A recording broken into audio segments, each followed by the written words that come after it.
Hey, good morning, Kyle. Good morning, Eddie. How are you doing? I am excited. Oh, yeah? Yeah, let me tell you why.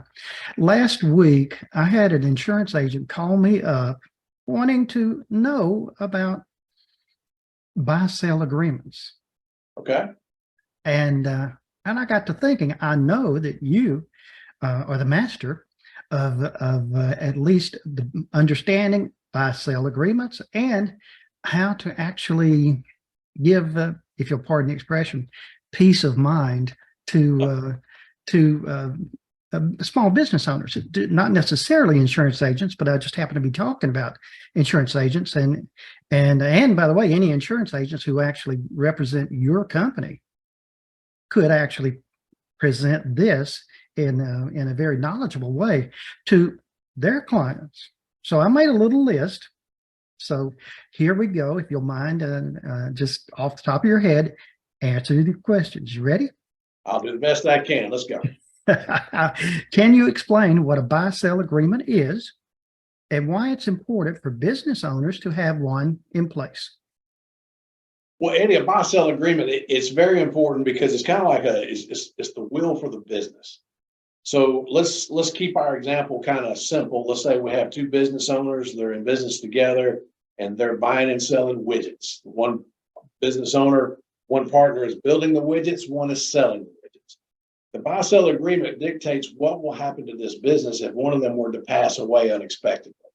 So let's just say partner A who builds the widgets is the one who passes away. Well, a lot of people don't realize what happens to the business when that happens. And unless you've got something in place, that deceased partner, his half of the business is going to go to his spouse or his next of kin who may know nothing about building widgets.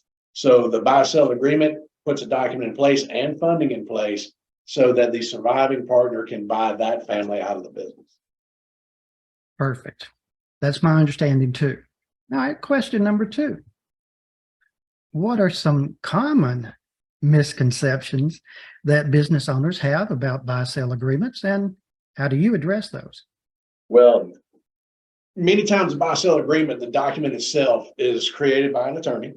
And to make sure you got all your P's and Q's, you want to have that done. But a lot of people have that document done and they think, well, we're done, we're finished. But a key piece of this is the funding of the buy-sell agreement.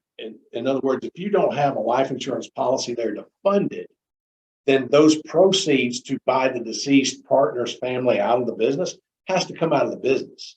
So if it's a $2 million business and one partner passes, then that means the surviving partner has to take $1 million out of that business to buy those folks who are not productive participants out of the business. The life insurance policy, when it provides the funding, it's a whole lot easier to have that $1 million paid. I see that now.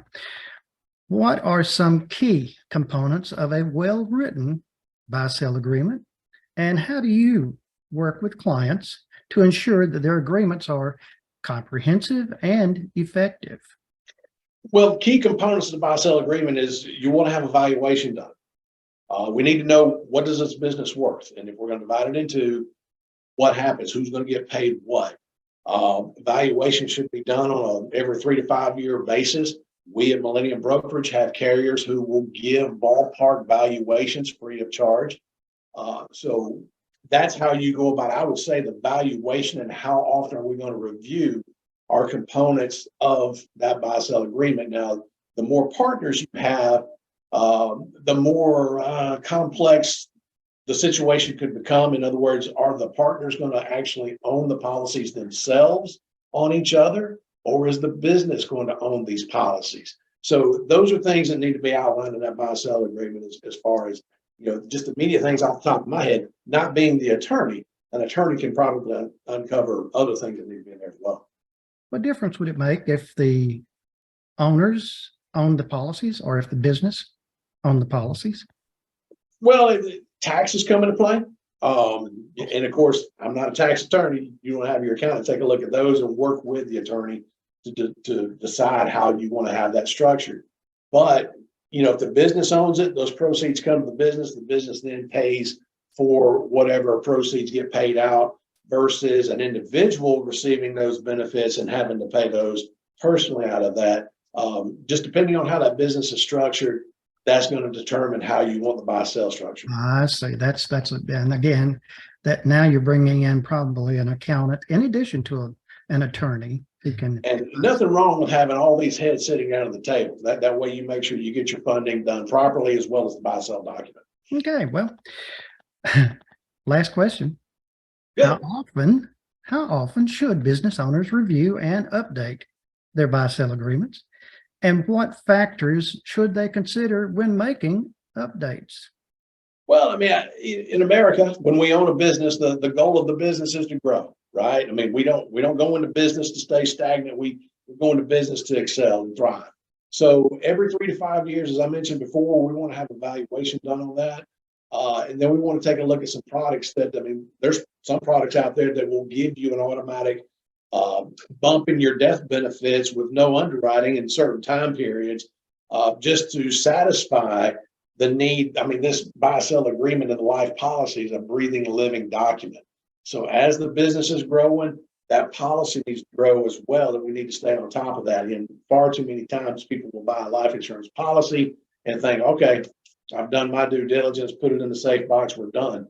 And that's not true with a buy-sell agreement. So we want to keep reevaluating every 3 to 5 years and making sure that the policy can grow along with the business.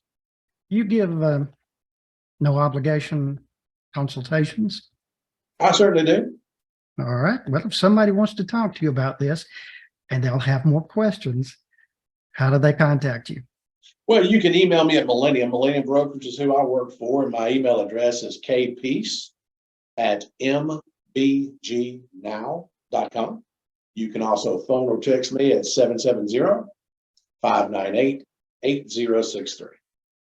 Well, I'm going to be sending this out, so get ready to answer some Okay, questions. Eddie, I appreciate your time today. Thank you, Kyle. Take care.